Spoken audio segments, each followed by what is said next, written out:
Good morning. It's good to be here with, I would say all of you, except that I'm the only person in this room. And I am going to be preaching to an empty room this morning. I'm recording this on Saturday, and we will not be having services on Sunday.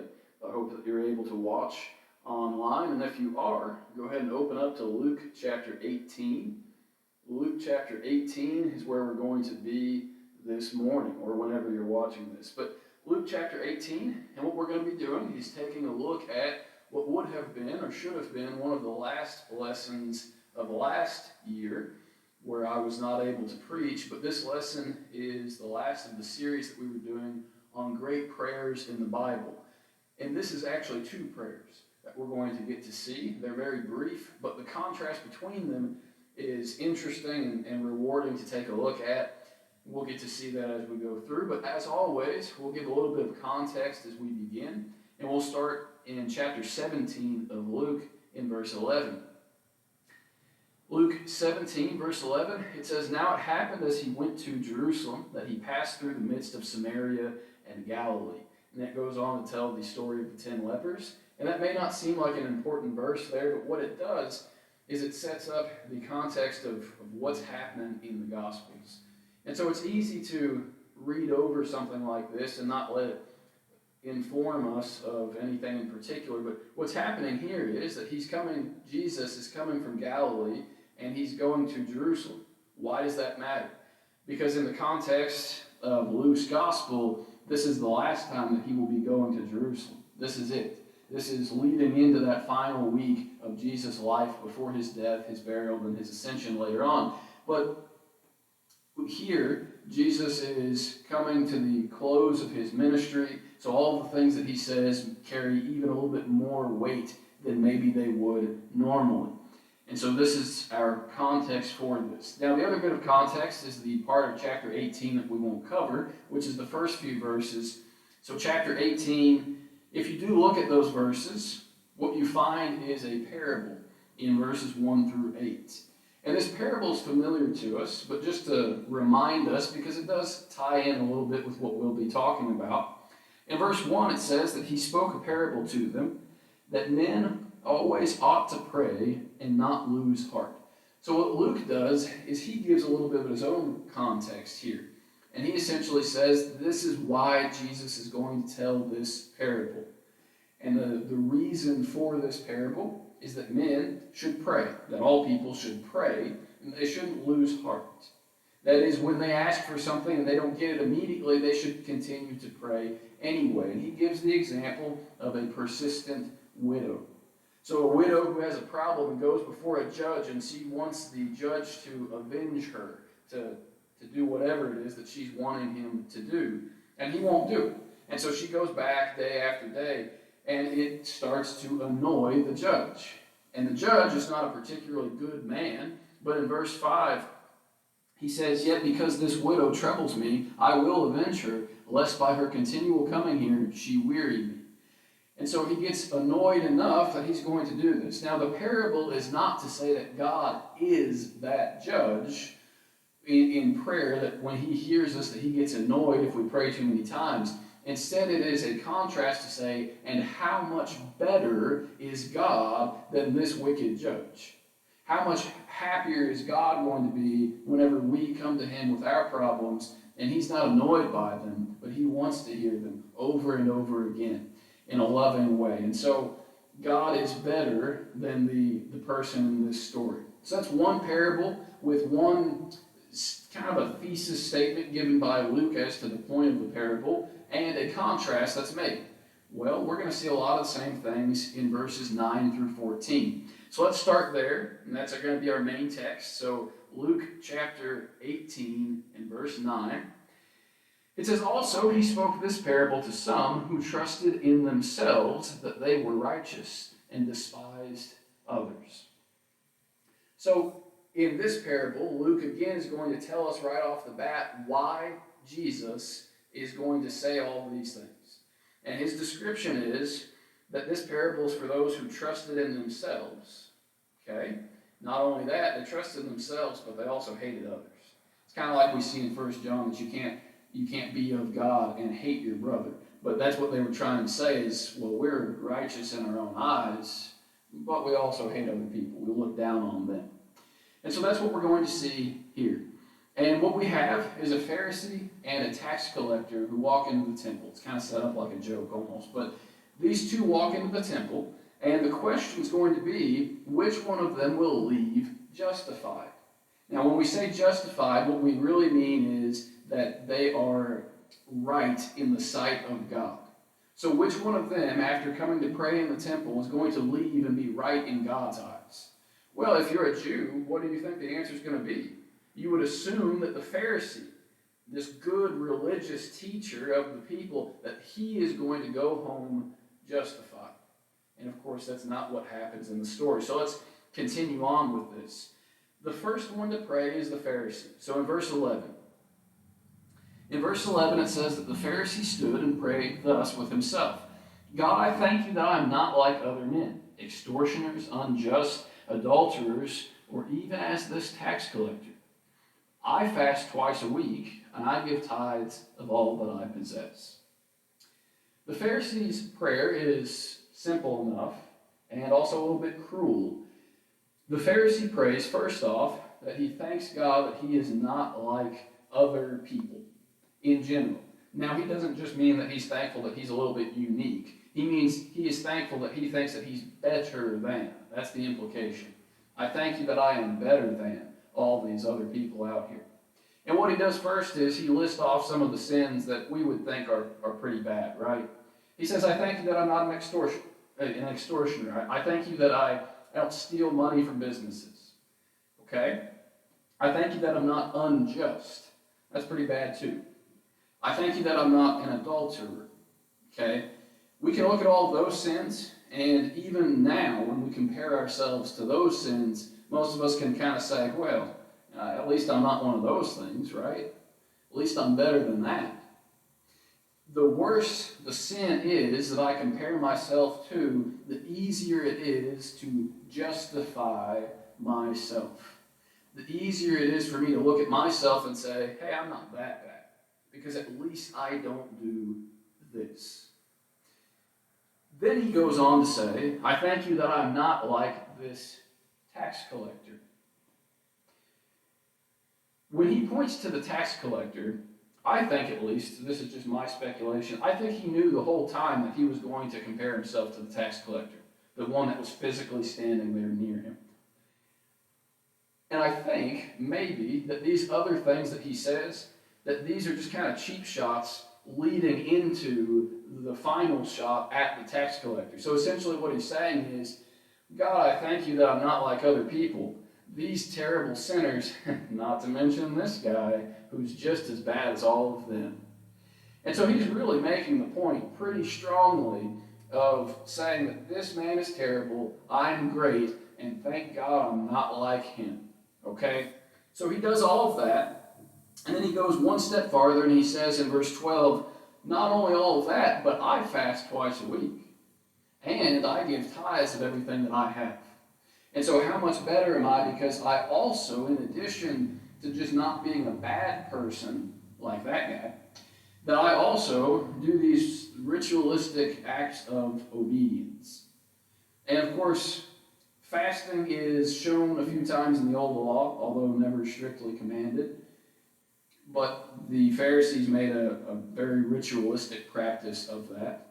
Tithing the same way is shown and commanded in the Old Law, but Pharisees were very ritualistic about that. And so he's bragging on himself in these ritual areas of obedience, and he's also saying, I'm better than others. And so when I look at this, it is really easy for me to say, well, I don't do this, right?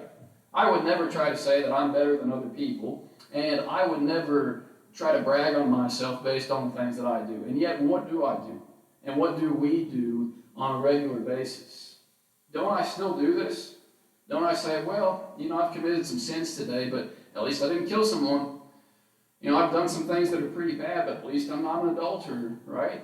I still do that in my own mind. And if you don't, you might just not recognize it, but we always do this. We always compare ourselves to others to say, maybe I'm not so bad after all.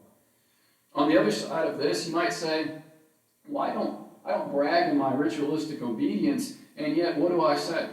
Do I not say that I'm here every time the doors are open? Don't I say that I'm here every week? It's basically like bragging, saying, well, I take the Lord's Supper once a week. And in fact, maybe I brag about that. Maybe I say, well, at least I'm not like those other groups out there that take it once a quarter. Isn't that still bragging about obedience? Even if it's correct obedience, it's still the wrong way to go about it. And so what's the other side of this? That's the Pharisee's prayer. The other prayer comes from the tax collector, the man who's already been identified as a sinner. And he has his prayer in verse 13. The tax collector, standing afar off, would not so much as raise his eyes to heaven, but beat his breast, saying, God, be merciful to me, a sinner. The tax collector standing far off. He's standing far away. He may be standing far away from the Pharisee. That may be the implication. I think more so what it's saying is that he was standing a long way off from the temple itself. Maybe the Pharisee gets right up next to the temple or to the altar, and that's where he offers his prayer.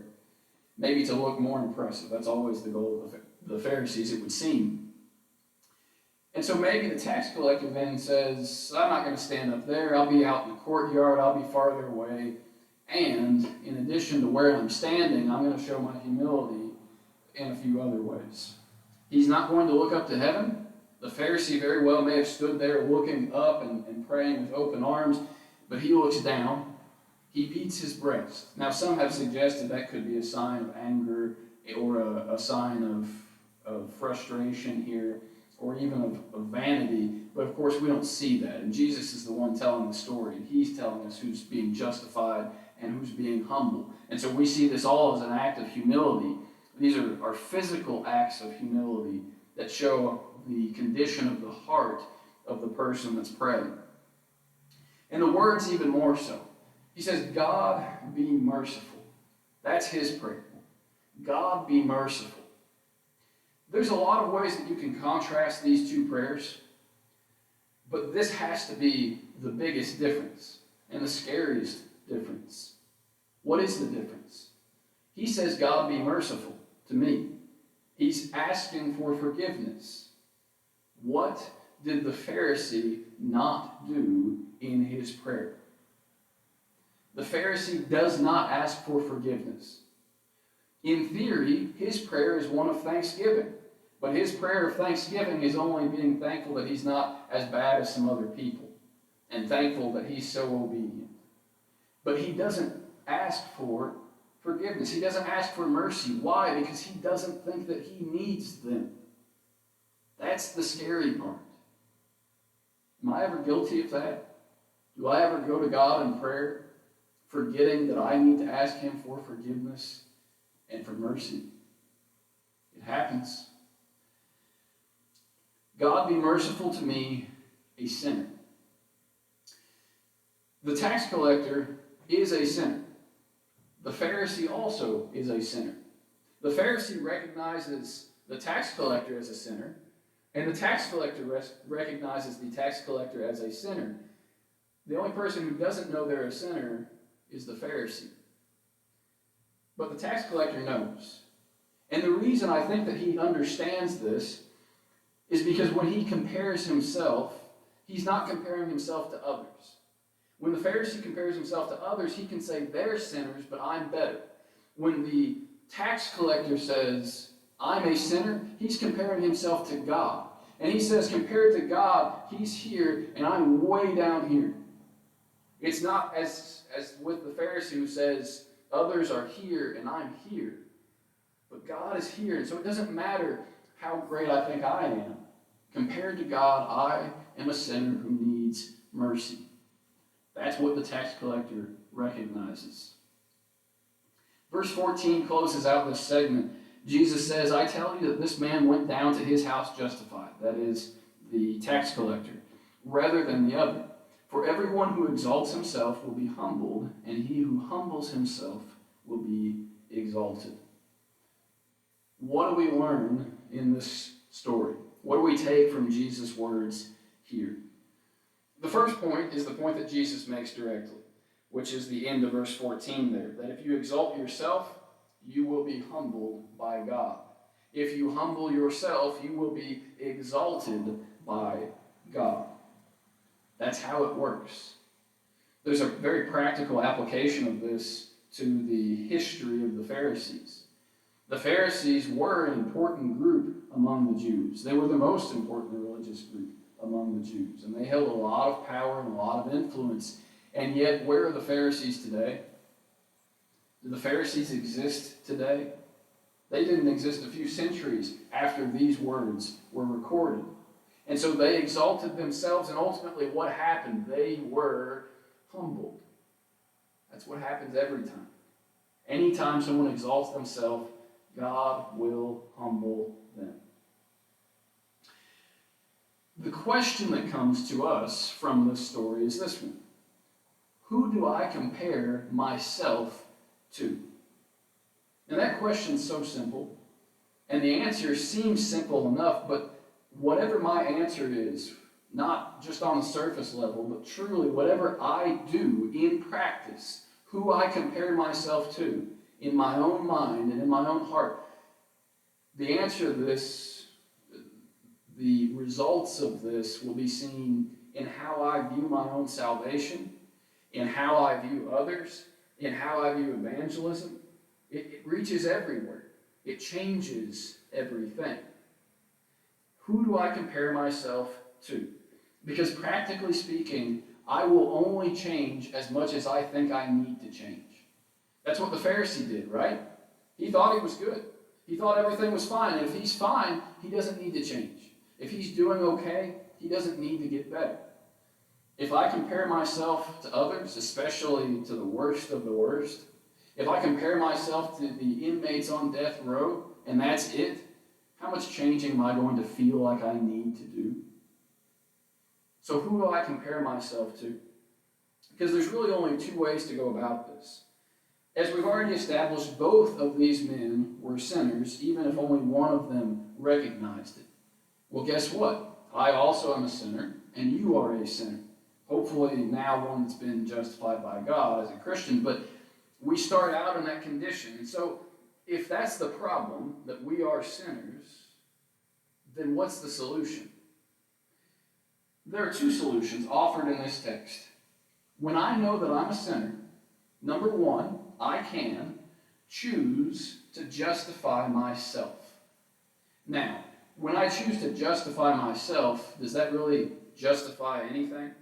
As we said, justifying is really about being right in God's sight. Can I justify myself? Can I make myself right in the eyes of God? I can't do that. But I can try. That's what the Pharisee tried. And how did he try to do that? Well, he tried by comparing himself to others. And so that's the first option. If I know that I'm a sinner, then one thing I can do is I can look at other people who are worse than me and say, yeah, I know I'm a sinner, but they're a worse sinner than me, and so I don't really have to change because they're the ones that really need the help, not me. That's justifying myself. The other option here that we can go to is I can compare myself to God.